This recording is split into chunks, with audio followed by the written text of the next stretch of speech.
Assalamualaikum warahmatullahi wabarakatuh. Alhamdulillahirabbil alamin, kita masih diberi kesehatan bisa bertatap muka walaupun tidak langsung akan tapi dalam sistem daring ini. Marilah kita awali dengan membaca doa bersama-sama. Bismillahirrahmanirrahim. Rabbis shrah li sadri wa yassir li amri wahlul min lisani yafqahu qawli. Rabbi zidni ilma warzuqni fahma waj'alni muslimina amin ya rabbal alamin. Oke, terima kasih atas waktunya. Kali ini materi yang kedua yang akan saya sampaikan yaitu materi tentang bab qadha dan qadar atau mengimani iman yang keenam, rukun iman yang keenam yaitu qadha dan qadar. Yang bab pertama kemarin sudah diterangkan oleh Pak Yusuf, yang sekarang yaitu giliran saya. Sudah kenal dengan saya semua ya? Tak kenal maka tak sayang. Wis mendina petok ning majelis taklim ya mendina kita ulang. Yang mungkin yang belum pernah melihat saya atau belum pernah ketemu dengan saya dengan langsung. Ya, sekarang kita bisa bertatap muka dalam masa pandemi ini dengan keadaan sehat. Semoga semua diberikan kesehatan oleh Allah Subhanahu wa taala. Allahumma amin. Langsung saja, tidak panjang lebar, kita akan bahas dengan membaca Bismillahirrahmanirrahim. Yang akan kita bahas yaitu satu nanti pengertian, dalil, jenis, kisah, dan hikmah qadha dan qadar.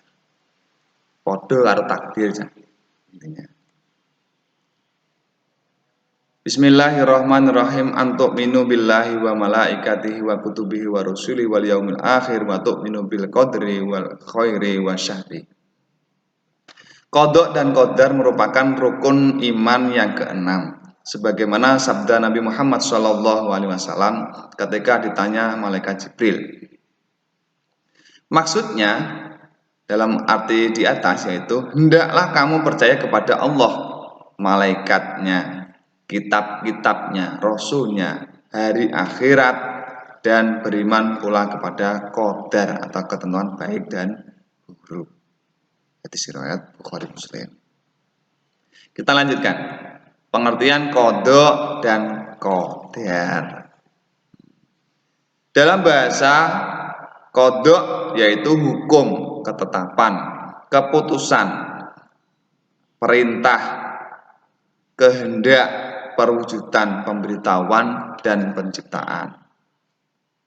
Dalam istilah Islam diterangkan bahwa qadha adalah ketetapan Allah sejak zaman azali sesuai dengan kehendaknya tentang segala sesuatu yang berkenaan dengan makhluk. Qadha.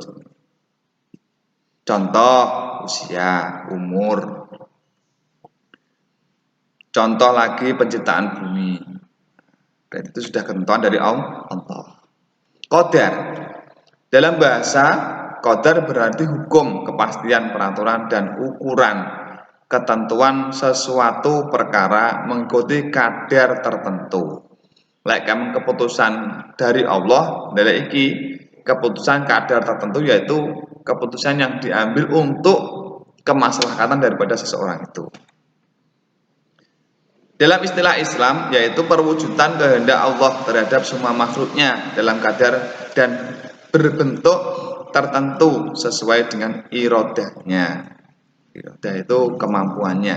Contoh usia manusia, misal Kanjeng Nabi, Kanjeng Nabi Muhammad berarti usianya 63 tahun. Kalau lebih dari itu berarti plus-plusnya.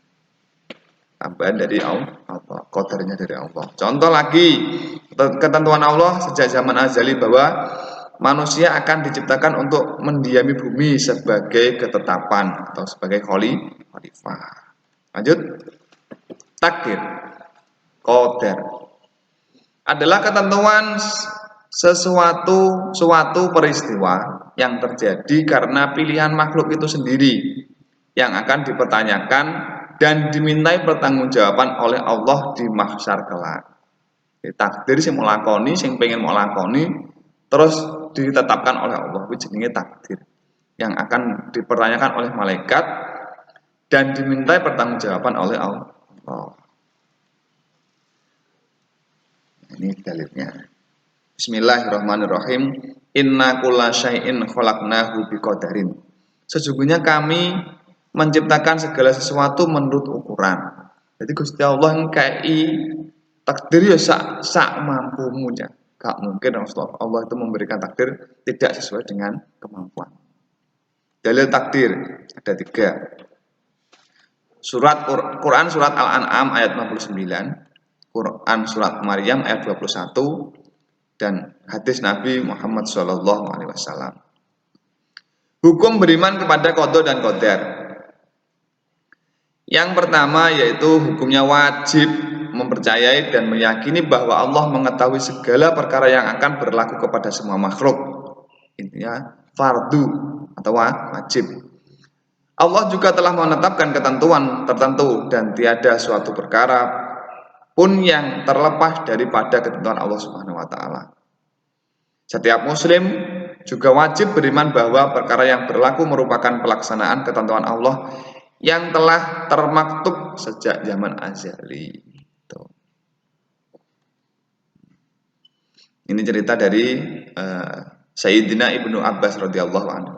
Yang artinya maksudnya dari ayat di atas yaitu beriman kepada qadar itu termasuk dalam tauhid iman. Maka barang siapa yang mentauhidkan Allah tetapi menghindarkan qadar maka pengingkarannya itu membatalkan tauhidnya. Jadi lek sampean duwe iman tapi kok ingkar, maka qadar Allah itu akan membatalkan tauhidmu atau iman kamu. Macam-macam takdir, ilahiyah dan ikhtiyariyah. Dan ilahiyah yaitu takdir mubrom dan takdir mu'allaq. Takdir mubrom yaitu ketentuan Allah yang tidak dikaitkan dengan ikhtiar manusia, asli dari Gusti Allah. Kematian contohnya, jenis kelamin, jodoh, dan kiamat dan sebagainya. Mu'allaq, takdir mu'allaq, yaitu ketentuan Allah yang berkaitan dengan usaha manusia. Contohnya kepintaran, kecerdasan. Kepintaran ya, bukan cerdas ya. Kalau cerdas itu sudah mubrom. Kekayaan, lele sampean berusaha atau usaha berarti sampean kan juga kaya. Kerusakan alam, enggak mau rusak ya enggak mungkin rusak alam itu. Kecelakaan, sama hati-hati mungkin enggak mungkin kecelakaan. Usahanya hati-hati dan sebagainya. Nah inilah yang paling penting dalam hidup kita. Ini namanya peta hidup. Pertama yaitu alam roh. Jalannya yaitu perjanjian. Allah bertanya kepada roh, apa kamu mengakui bahwa diriku ini adalah Tuhanmu? Mereka menjawab, benar. Bahkan kami menyaksikannya. Surat Al-A'raf ayat 172. Lek wis dijanjikan Gusti Allah sampean dilebok ning alam rahim. Ning gua garbone ibu. Di situ dirawat dengan penuh kasih sayang, idam ngono kae dan dirawat dan dengan sebagainya dijaga, diberi vitamin, diperiksa dokter dan lain sebagainya itu. Terus dilahirkan ke alam dunia. Nah, ini mulai berproses di sini. Diproses. Bagaimanakah aku melaksanakan tujuan penciptaan? 1 untuk beribadah, ya, sebagai khalifah, belajar dari sunnah dan Al-Quran dan lain sebagainya. Terus mati masuk ke alam barzah, yaitu alam kubur.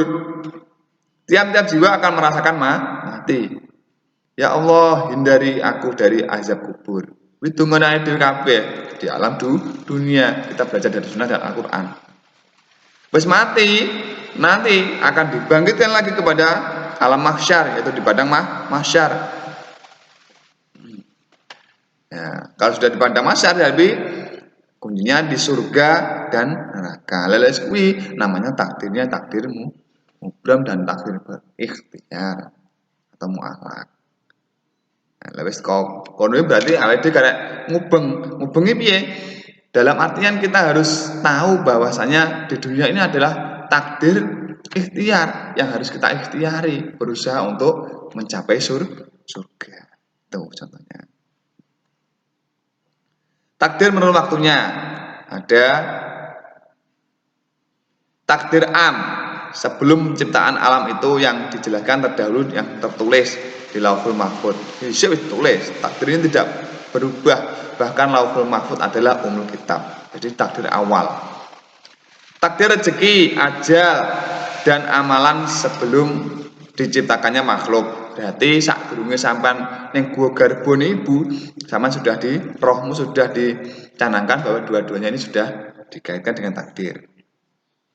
Takdir seperti yang di atas, namun setelah menjadi janin dan ditekan ruh. Contohnya lek pitung-piton ngono kae, arepe lahiran kae diwacane surat Yunus, surat Yusuf, surat Maryam. Takdir muallak. Takdir tahunan yang ditetapkan pada Lailatul Qadar, malam ganjil pada bulan Ramadan. Takdir harian seperti doa yang mustajabah. Bedino dongo, bedino makbul, bedino dongo, bedino makbul. Berarti tanda takdir harian. Alhamdulillah, muka ada duit takdir harian. Allahumma amin. 3 aliran takdir. Yang pertama yaitu Jabariyah, Qadariyah, dan Asy'ariyah. Kalau Jabariyah itu segala sesuatu yang ditetapkan, sudah ditetapkan, manusia tidak punya kehendak. Jadi takdir Jabariyah, aliran Jabariyah. Qadariyah yaitu manusia bebas berkehendak sesuka hati, sakarepe dhewe. Boleh.